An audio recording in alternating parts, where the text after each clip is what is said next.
নমস্কার সবাইকে, আমি মুন। আপনারা শুনছেন আমৃত্য ভালোবাসি তোকে, লিখেছেন সালমা চৌধুরী। পর্ব 40।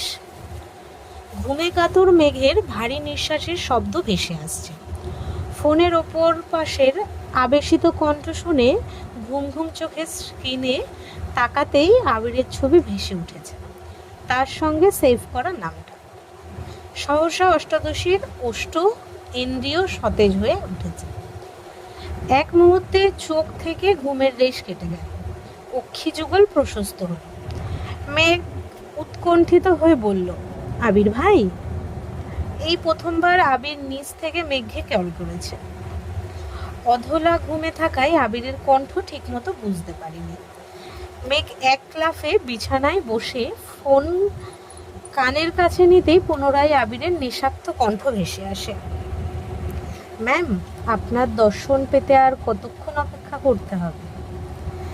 মেঘ ভুরো কুচকে একবার স্ক্রিনে তাকাচ্ছে আর একবার ফোন কানে ধরছে। কি হচ্ছে কিছুই বুঝতে পারছে না।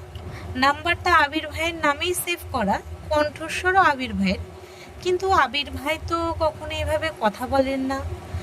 মেঘের মাথা চক্কর দিচ্ছে। মেঘ ফোন কানে ধরে আশেপাশে তাকালো।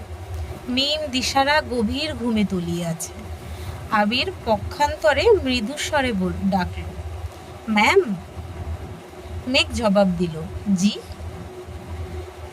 আবির বলল, আপনি কি এখনো ঘুমাচ্ছেন? মেঘ বলল, না তো। আবির বলল, কষ্ট করে একটু ব্যালকনিতে আসবেন? মেঘ ফোন বিছানার উপর রেখে এক হাত দিয়ে অন্য হাতে চিমটি কেটে নিজে উফ করে উঠল। বুঝতে পারলো এটা স্বপ্ন নয়, সত্যি। ফোন কানে ধরে আর মোড়া ভাঙতে ভাঙতে বিছানার থেকে নেমে হুড়মুড়ি করে ব্যালকনিতে পা দিতেই কপাল কুঁচকে সরু নেত্রে তাকালো। পূর্ব দিগন্তে উদিত সূর্যের আলোয় মেঘ ঠিক মতো তাকাতে পারছে না। চোখ কচলে বেশ কয়েকবার পিটপিট করে স্বাভাবিক দৃষ্টিতে তাকাতেই নজর পড়ে উঠোনের মাঝ বরাবর একটা চেয়ারে হেলান দিয়ে পায়ের উপর পা তুলে আবির ভাই বসে আছেন। পরনে কালো হুডি, এক হাত হুডির পকেটে, অন্য হাতে ফোন কানে ধরা, তাকিয়ে আছে ব্যালকনির দিকে। পূর্বাভিমুখে বসায় শীতের সকালের অনুচ্ছ আলোয় জ্বলজ্বল করছে আবিরের মুখবিরোধ। মেঘ স্থির দৃষ্টিতে আবিরকে দেখছে। হুডিতে আবির ভাইকে মারাত্মক সুন্দর লাগছে। চোখ বন্ধ করে দীর্ঘশ্বাস ছেড়ে পুনরায় তাকালো। এদিকে আবিরের চোখে সূর্যরশ্মি আছড়ে পড়ছে। সেই রশ্মি উপেক্ষা করে অতি সংকীর্ণ লোচনে মেঘকে দেখছে। আকস্মিক সময়ব্যাপী চলে এই দৃশ্য। আবির আচমকা গলা খাকানে দিয়ে বলল, ফ্রেশ হয়ে 10 মিনিটের মধ্যে নিচে আসেন। মেঘ বলল, কেন? আবির বলল, আমি বলছি তাই। মেঘ হাসি মুখে বলল, আচ্ছা। কান থেকে ফোন নামাতে যাবে অমনি আবির আবার ডাকলো, ম্যাম শোনেন। আবির বলল, জি স্যার, বলুন।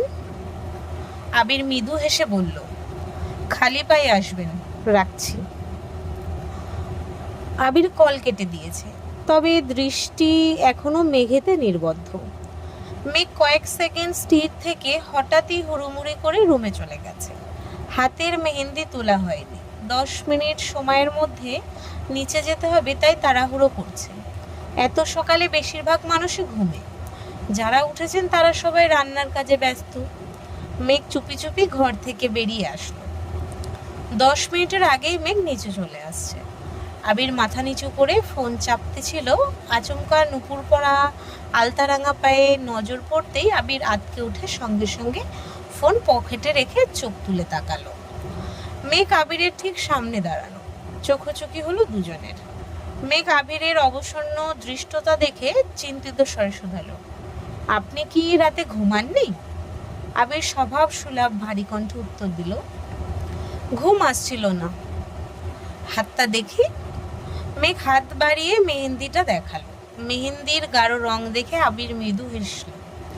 মেঘ শীতল কণ্ঠে বলল, রাতে কিছু বলতে পারিনি। মেঘের কথা শেষ করার আগেই আবির আর চোখে প্রশ্ন করল, কি বলতি? থ্যাংক ইউ আবির ভাই, এত সুন্দর করে মেহেন্দি দিয়ে দেওয়ার জন্য। আবির নিঃশব্দে হেসে বলল, ওয়েলকাম। এই মেহেন্দি দেখে কান্না করে দেশ কি না এই টেনশনে ছিলাম। মেঘ বলল, কাঁদবো কেন? আবির বলল, সবাই সুন্দর করে দিয়েছে, তোরটা সুন্দর হয়নি বলে যদি কান্না করিস? মেঘ ভেঙচি কেটে বলল, জীবনেও না, আমারটা সবচেয়ে সুন্দর হয়েছে। আবির স্বাভাবিক কণ্ঠে বলল, চল এখন। আবির উঠে হাঁটতে শুরু করেছে। মেঘও গুটি গুটি পায়ে হাঁটছে। মামাদের বাড়ির পেছন দিকে মাটির রাস্তায় পা দিতেই মেঘ শুধালো, আমরা কোথায় যাচ্ছি? আবির বলল, তোকে নিয়ে পালাচ্ছি। অকস্মাৎ মেঘ বিষম খেল।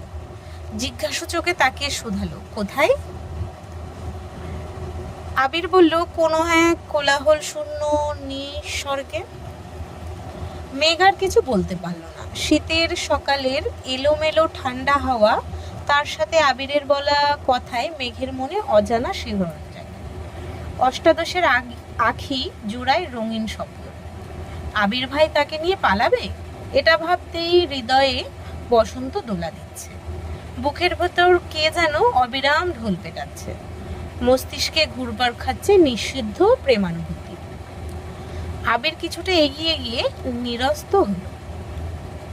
পেছন ফিরে দেখলো মেঘ এখনো আগের জায়গাতেই দাঁড়িয়ে আছে।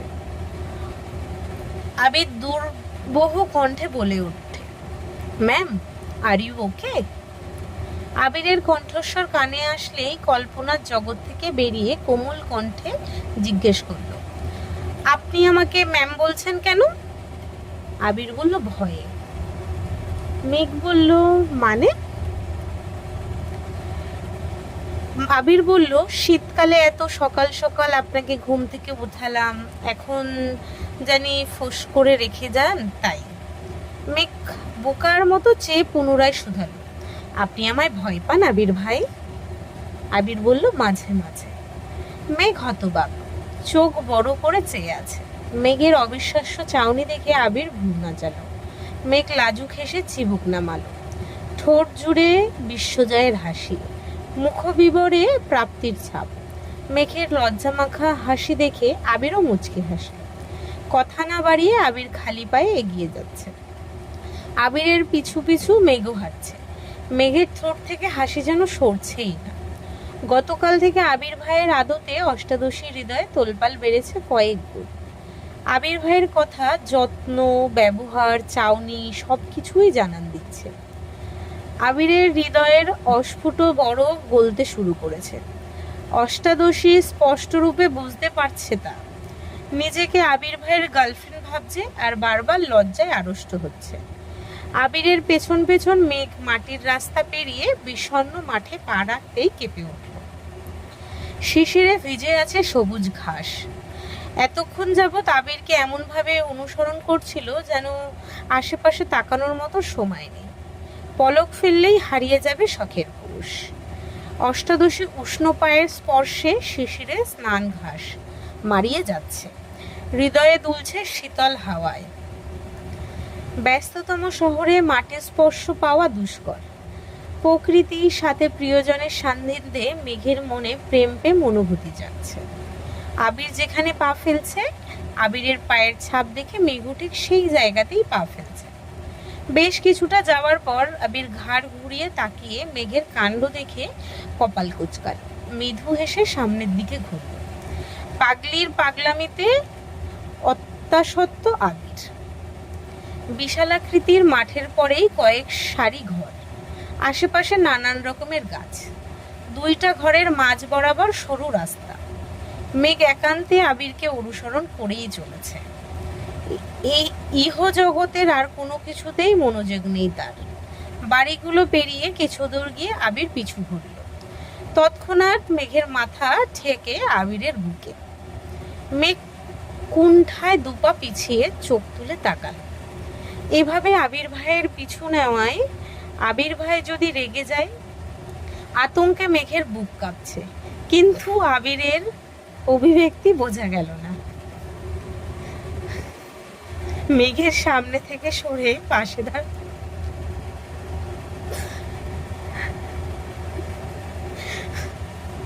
সরি, মেঘের সামনে থেকে সরে পাশে দাঁড়াতেই মেঘ বিপুল চোখে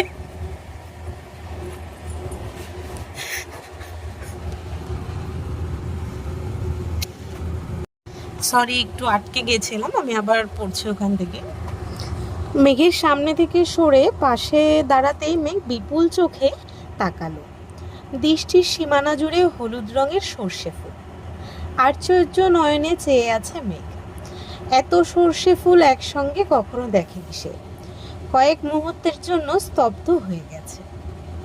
আবিরের দিকে তাকাতেই আবির মুচকি হেসে বলল, এক খণ্ড হলুদের রাজ্য আপনাকে স্বাগত। সেখানে নেই শহরের কোনো কোলাহল, নেই কোনো নিষিক্ত অনিল, সবটুকু জুড়ে শুধু নিস্তব্ধতা। নীল আকাশ আর প্রকৃতি জুড়ে সরিষা ফুল। এই মনোমুগ্ধকর দৃশ্য দেখে অনুভূতিরা অষ্টাদশী হৃদয়ে ছোঁয়া যাচ্ছে। প্রকৃতি নিরন্তর আনন্দিত। সরিষা ফুল তার এক প্রতিপদ নিদর্শন। দিগন্ত জোড়া মাঠের প্রতিটা সরিষা ফুলে জমে আছে শিশিরের কণা।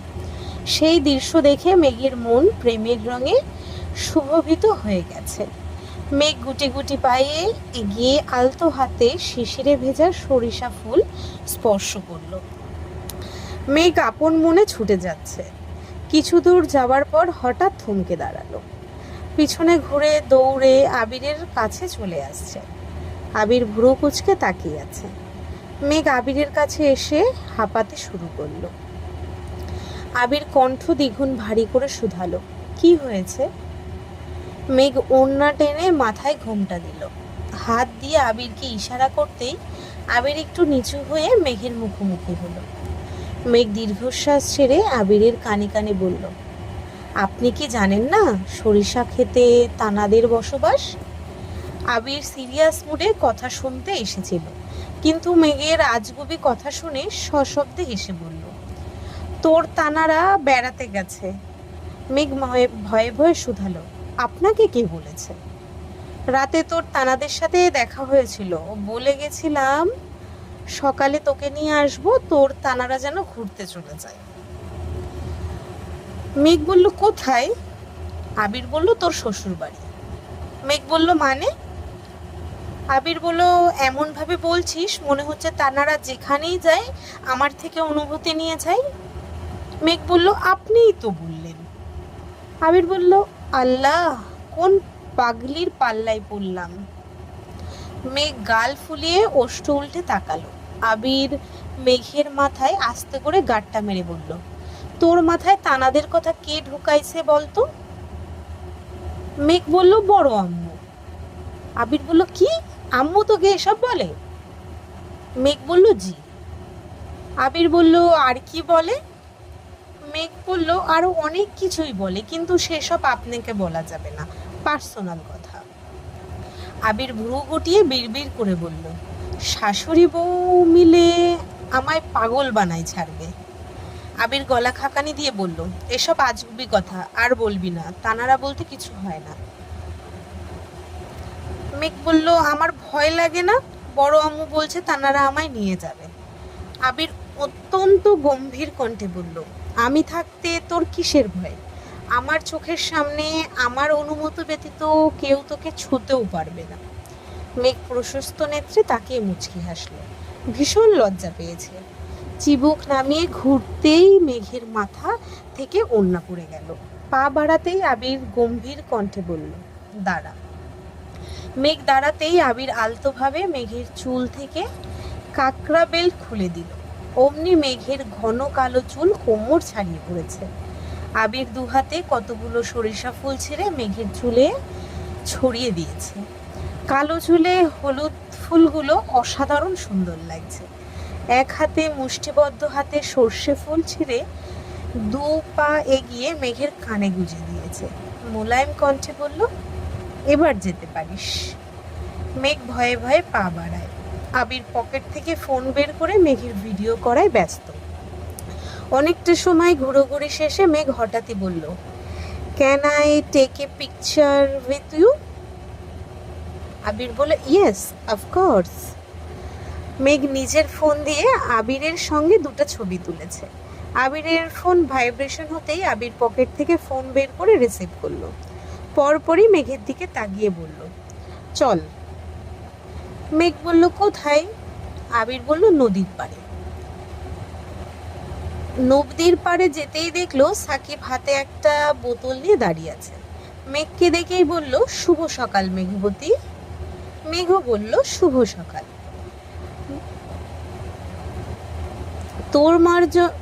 সাকিব বলল, তোমার জন্য গাছ থেকে খেজুরের রস আনছি, খেয়ে দেখো কেমন লাগে। মেঘ অল্প একটু খেয়ে বলল, আপনাকে অনেক ধন্যবাদ। সাকিব হাসি মুখে বলল, ধন্যবাদ আমাকে না দিয়ে তোমার আবির ভাইকে দাও। এত ঠান্ডায় আলো ফোটার আগে আমায় টেনে তুলে কুয়াশার মধ্যে খেজুরের রস আনতে পাঠাইছে। মেঘ আশ্চর্য নয়নে আবিরের অভিমুখে চেয়ে শুধালো, আপনি বলেছেন? আবির নিরুদ্বেগ কণ্ঠে উত্তর দিল, তুই কখনো খেজুরের রস খাসনি, তাই আনাইছি। তোকে নিয়ে যাব ভাবছিলাম, কিন্তু অনেকটা দূর হয়ে যাবে, তাই যাইনি। আবির ভাইয়ের এত যত্ন দেখে মেঘ বারবার অভিভূত হয়ে যাচ্ছে। গতকাল থেকে কত শতবার আবিরের প্রেমে পড়েছে তার হিসেব নেই। ঘন্টা দুয়েক মেঘ, আবির আর সাকিব একসঙ্গে নদীর পাড়ে বসে আড্ডা দিয়েছে। আবির আর সাকিবের শৈশবের স্মৃতিগুলো সাকিব অবলীলায় মেঘকে জানাচ্ছে। এই নদীতে কত কত দিন গোসল করেছে একসাথে। ফুটবল, ক্রিকেট খেলার ঘটনা থেকে শুরু করে এক পর্যায়ে সাকিবের মনের মানুষের কথাও বলেছে। সেই থেকে মেঘ বায়না ধরেছে সাকিবের গার্লফ্রেন্ডকে দেখবে। আবির কয়েকবার না করেছে, কিন্তু মেঘ কোনো কথাই শুনছে না।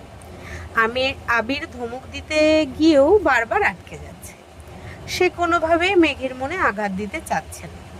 মেঘের পাগলামিতে সাকিব বাধ্য হয়ে মেয়েটাকে কল দিল। কিছুক্ষণের মধ্যেই একটা মেয়ে মাথায় ঘোমটা দিয়ে ওদের কাছে আসলো।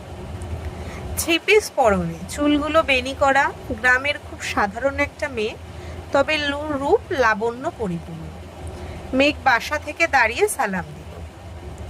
মেয়েটা হাসি মুখে সালামের উত্তর দিয়ে মেঘে ভালো মন্দ জিজ্ঞেস করছে।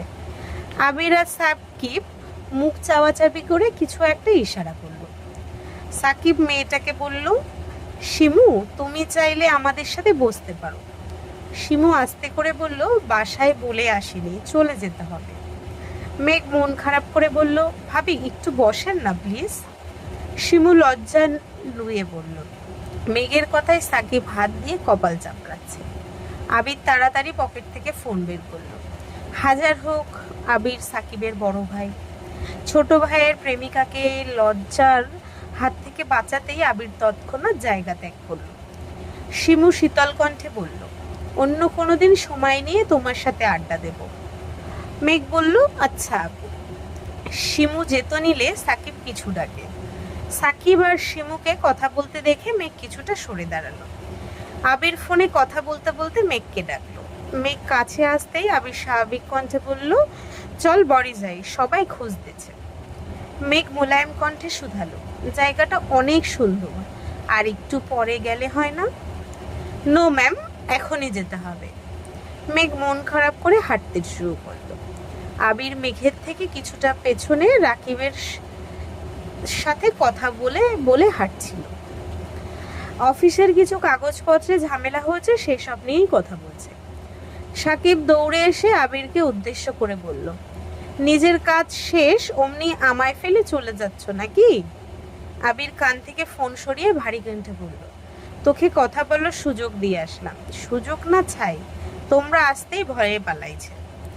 আবির মৃদু হেসে রাকিবের সঙ্গে কথা বলায় মনোযোগ দিল। আবির আর সাকিব মেঘকে মাটির রাস্তা পর্যন্ত এগিয়ে দিল। মেঘ মুখ গোমরা করে বাড়িতে ঢুকলো। উঠানে দাঁড়িয়ে আশেপাশে চোখ বুলাচ্ছে। অনেক বেলা হয়ে যাওয়ায় বাড়ির সব মেহমান উঠে পড়েছে। সবাই কাজে ব্যস্ত। মেঘ ঘরে ঢুকতে গেলেই পেছন থেকে ডাকলো, বনু। মেঘ পেছন ফিরতেই দেখলো তানভীর। মেঘ উত্তেজিত কণ্ঠে বলল, ভাইয়া কখন আইছো? তানভীর বলল, একটু আগেই আসছি। কোথায় গেছিলি? মেঘ বলল, নদীর পাড়ে।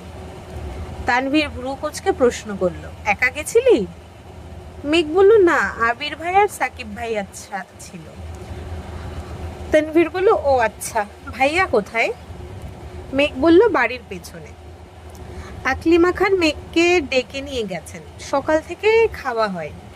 তানভীর বেরিয়ে গেছে আবিরের সঙ্গে দেখা করতে।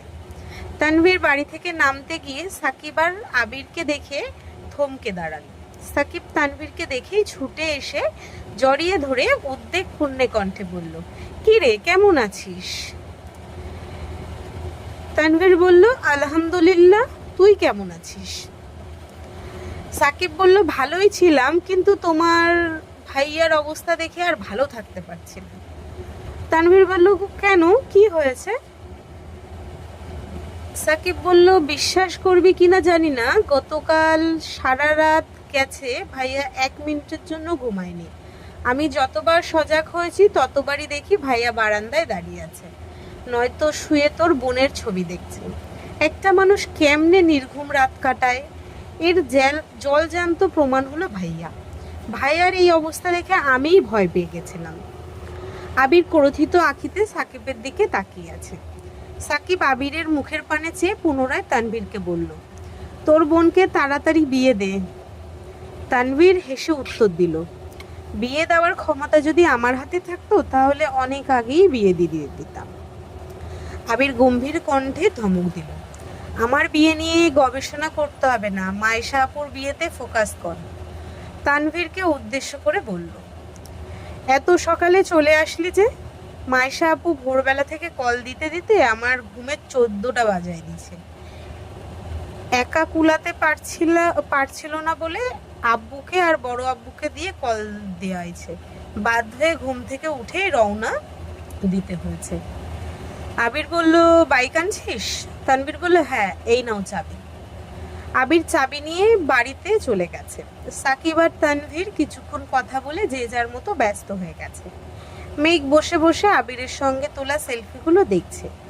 সেখান থেকে একটা ছবি ফেসবুক ডেতে পোস্ট করে ফোন ব্যাগে রেখে গোসলে চলে গেছে। এদিকে বন্যা ক্লাস সেরে ফেসবুকে ঢুকে মেঘের ডে দেখে রীতিমতো শক খেয়েছে। আবির ভাইয়ের সাথে মেঘ ছবি পোস্ট করেছে, এটা বিশ্বাসযোগ্য নয়। পাশে এক বান্ধবীকে বলল চিমটি কাটতে, বারবার ছবিটা দেখছে। খুশিতে বন্যার চোখ ছলছল করছে। ডে পোস্টে রিপ্লাই দিয়েছে, কল দিয়েছে, মেঘ নেটে নেই। আনন্দে বন্যার হাত কাঁপছে। মেঘের নাম্বারে বারবার কল দিচ্ছে, মেঘ রিসিভ করছে না। মেঘের সাথে কথা না বলেও শান্তি পাচ্ছে না। 10-15 বার মেঘকে কল দেওয়ার পর তানভীরের নাম্বার ডায়াল করলো। তানভীর কল রিসিভ করে সালাম দিল। বন্যা সালামের উত্তর দিয়ে উত্তেজিত কণ্ঠে শুধালো, মেঘ কোথায়? তানভীর বলল, বনু তো এখানে নেই, কেন, কি হয়েছে? বন্যা বলল, একটু দরকার ছিল, মেঘকে কি দেওয়া যাবে? তানভীর বলল, আচ্ছা ওয়েট করো, আমি দেখছি। এখন কোথায় তুমি? বন্যা বলল, ভার্সিটিতে। তানভীর বলল, সব ঠিক আছে তো? মনে হচ্ছে কোনো বিষয়ে আপসেট। বন্যা বলল, আপসেট না, এমনি মেঘের সাথে একটু কথা ছিল। তানভীর কথা বলতে বলতে মেঘের রুমে গিয়ে ফোন দিয়ে আসছে। মেঘ বন্যার সাথে কথা বলে একেবারে রেডি হয়ে তানভীরের ফোন নিয়ে নিচে নামছে। তানভীরকে খুঁজতে খুঁজতে গেট পর্যন্ত চলে গেছে। গেটের কাছে তানভীর, সাকিব সহ মায়েশার আরও কয়েকটা কাজিন কাজ করতেছিল। আবির ওখানে নেই। মেঘ ডাকতেই তানভীর উঠে এসে ফোনটা নিল। মেঘ চলে যেতে নিলে তানভীর গম্ভীর কণ্ঠে শুধালো, তোর ফ্রেন্ড কল দিয়েছিল কেন? মেল আমতা আমতা করে বলল, ক্লাসের জন্য। তানভীর বলল, কাল ক্লাস আছে? মেঘ বলল, হ্যাঁ। মেঘ যেতে নিলে তানভীর পুনরায় ডাকলো, শোন। মেঘ মুখ গোমরা করে বলল, আমি জানি তুমি কি বলবা। তানভীর বলল, কি বলবো? মেঘ বলল, বলবা বরযাত্রী আসলে ঘর থেকে যেন না বের হয়, কারোর সাথে যেন কথা না বলি, খাবার ঘরে নিয়ে খাওয়া এইসবই তো? তানভীর সশব্দে এসে বলল, না, এসবের কিছুই বলবো না, তুই যেখানে ইচ্ছে ঘুরতে পারিস। সত্যি? মেঘ বলল। তানভীর বলল, তবে একা যাবি না, মিমকে সাথে নিয়ে যাবি। মেঘ বলল, আচ্ছা, কিন্তু তুমি কি বলতে চাইছিলা? তানভীর বলল, চুল ছেড়ে ঘুরিস না, হিজাব পরে আসিস। মেঘ বলল, ঠিক আছে। মেঘ রুমে যাওয়ার জন্য সিঁড়ি পর্যন্ত যেতেই মালার সাথে দেখা হলো। মালা হেসে বলল, মেঘ কোথায় ছিলে তুমি? রুমে খুঁজতে গেছিলাম তোমায়। মেঘ তপ্তস্বরে বলল, নিচে ছিলাম। মালা আশপাশে তাকিয়ে বলল, তুমি কি আমার উপর রেগে আছো? রাতে তোমার সাথে ওই রকম ব্যবহার করা ঠিক হয়নি, তার জন্য দুঃখিত। মেঘ ওষ্ঠ্যধয়ে প্রশস্ত করে উত্তর দিল, রাগ করি না। মালা উত্তেজিত কণ্ঠে বলল, দেখো তো আমার মেহেন্দিটা কেমন হয়েছে। হাত বাড়াতেই মেঘ মালার হাতের দিকে তাকালো। মেহেন্দি ডিজাইন খুব সুন্দর হয়েছে। হঠাৎই মেঘের ভ্রু যুগল কুঁচকে গেল। মালা হাতে এই অক্ষর দেখে মেঘ ভীষণ চটে গেছে। সে খুব ভালো করেই বুঝতে পারছে মালা ইচ্ছে করে আবির ভাইয়ের নামের প্রথম অক্ষর লিখেছে এবং সেটা মেঘকে দেখাতে আসছে। মেঘ রাগিয়ে পাশ কাটিয়ে চলে গেছে। মালা আর চোখে চেয়ে হাসলো। বরযাত্রী আসছে অনেকক্ষণ হলো। গেটে জামাই বরণ চলছে। হুড়োহুড়ি কর্মকাণ্ডের কোথাও মেঘ নেই। সেই যে রুমে ঢুকেছে আর বেরি হয়নি মেয়েটা। মেম দিশাদের সাথেই আছে। তানভীর টেনশনে পড়ে গেছে। হিজাব পড়তে বলায় বোন রেগে গেল কিনা। মেঘের নাম্বারে কল দিল, কিন্তু মেঘ কল রিসিভ করছে না। এত মানুষের ভিড় ঠেলে বাড়িতে ঢুকতেও ইচ্ছে করছে না। তানভীর এমনিতেই নেট অন করলো। ফেসবুকে ঢুকতেই মেঘ আবিরের সেলফি দেখে আনমনে হেসে বলল, মাশাল্লাহ। কিন্তু সেই হাসিটা বেশিক্ষণ সময়ের জন্য স্থির হলো না। মেঘের আইডি দেখে ভ্রু গুটালো। আবির ফেসবুকে কিছু শেয়ার করলে সেগুলো কাস্টম করে শেয়ার করে, কিন্তু মেঘ যে হুট করে আবিরের সাথে ছবি আপলোড করলো, বাসার মানুষের নজরে পড়লে সর্বনাশ হয়ে যাবে। এইসব ভেবেই তানভীর ভয় পাচ্ছে। তানভীর তাড়াতাড়ি উঠে আবিরের কাছে গেল। আবিরের কানে কানে কিছু বলতেই আবিরের অভিব্যক্তি বদলে গেল। তানভীর ফোন থেকে সেই পোস্টটা দেখল। আবির দাঁতে দাঁত চেপে বলল, মেঘ কোথায়? মেঘে বনুকে হিজাব পড়তে বলেছিলাম, সেই যে উপরে গেছে, আর তো আসছে না। কল দিলাম, কল ধরে না। আবির গম্ভীর কণ্ঠে বলল, মিমকে বল ডেকে নিয়ে আসতে। আবির,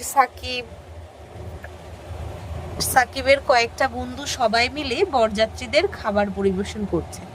তানভীরও চেয়েছিল, কিন্তু মামারা রাজি হননি। আবির ওনাদের বোনের ছেলে। আবিরের প্রতি যতটুকু অধিকারবোধ আছে তানভীরের প্রতি ততটুকু নেই। তাই তানভীরকে ওনারা মেহমানের মতোই যত্ন করছে, কোনো প্রকার দায়িত্ব দিচ্ছেন না। মিম রুম থেকে মেঘকে নিয়ে নামছে। আত্মীয় আর বরযাত্রীদের ভিড়ে উঠোনে পা রাখার জায়গা নেই। দিশা, মিম, মেঘ আরও কয়েকজন কাজিন নতুন জামাইয়ের সঙ্গে দেখা করতে স্টেজে গেল। জামাইয়ের সাথে কথা বলে আসার সময় একটা ছেলে পাশ থেকে ডেকে বলল, এক্সকিউজ মি। মিম আর মেঘ দুজনেই পাশ ফিরল, কিন্তু কিছু বলল না। ছেলেটা পুনরায় বলল, আপনারা বউয়ের কি হন? মিম স্বাভাবিক কণ্ঠে উত্তর দিল, বোন। কেন? তাহলে তো তোমরা আমার বেআইন হও। তা তোমার পাশের জনের নাম কি? নাম দিয়ে আপনার কাজ কি? মিম রাগে উত্তর দিল।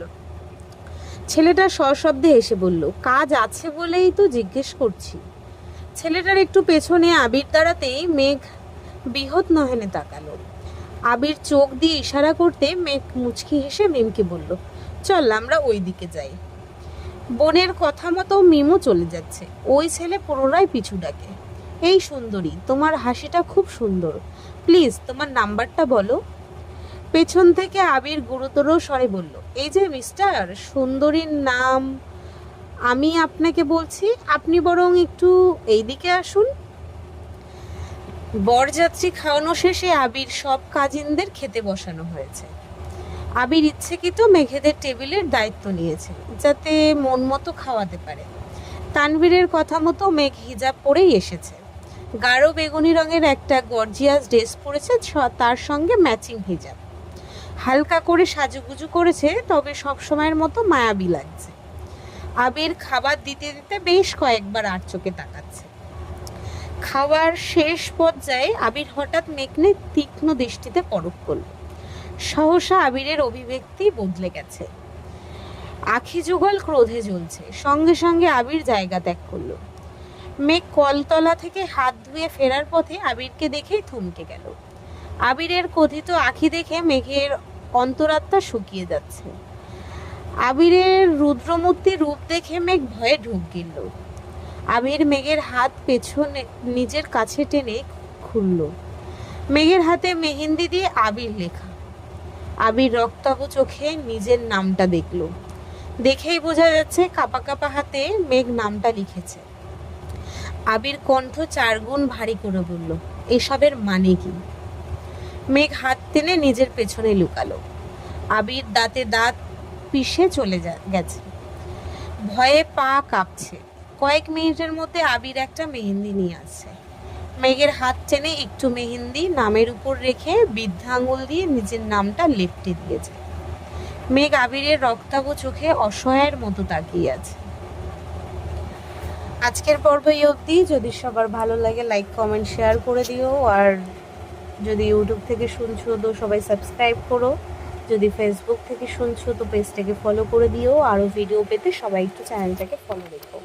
আজ আসছি, ধন্যবাদ সবাইকে।